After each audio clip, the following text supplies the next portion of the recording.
नमस्कार दोस्तों। हम में से ज्यादातर लोग सोचते हैं कि नफरत या धोखा ही जानलेवा क्राइम्स की वजह होते हैं। लेकिन क्या होगा अगर किसी को सिर्फ इसलिए मार दिया जाए क्योंकि उसे भूत समझ लिया गया हो?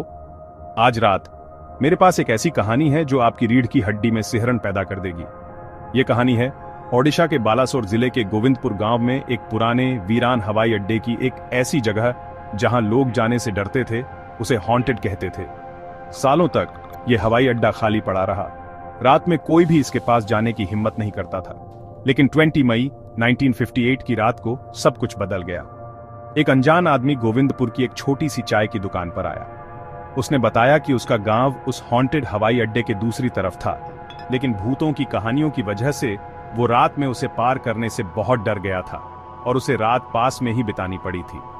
उसे सुन रहे थे जगत बंधु चटर्जी, एक अमीर व्यापारी, और उनका नौकर राम बहादुर थापा। वे किसी काम से गोविंदपुर में रुके हुए थे। अजनबी की कहानी सुनकर उनकी क्यूरियोसिटी बढ़ गई।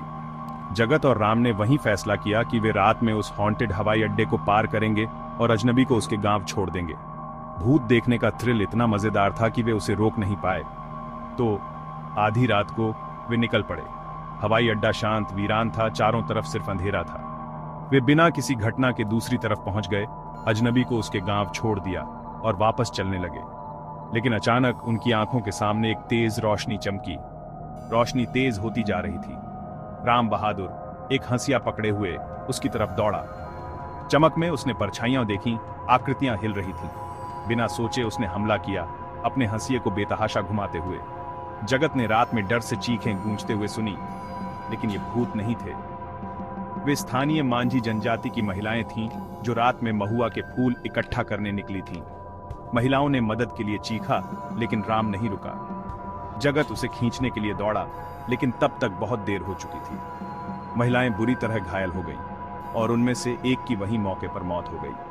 सुबह तक पुलिस पहुंच गई। राम बहादुर को हत्या के आरोप में गिरफ्तार कर लिया गया। लेकिन जब मामला कोर्ट में गया तो कुछ चौंकाने वाला हुआ। भारतीय कानून की धारा 79 के तहत राम को रिहा कर दिया गया।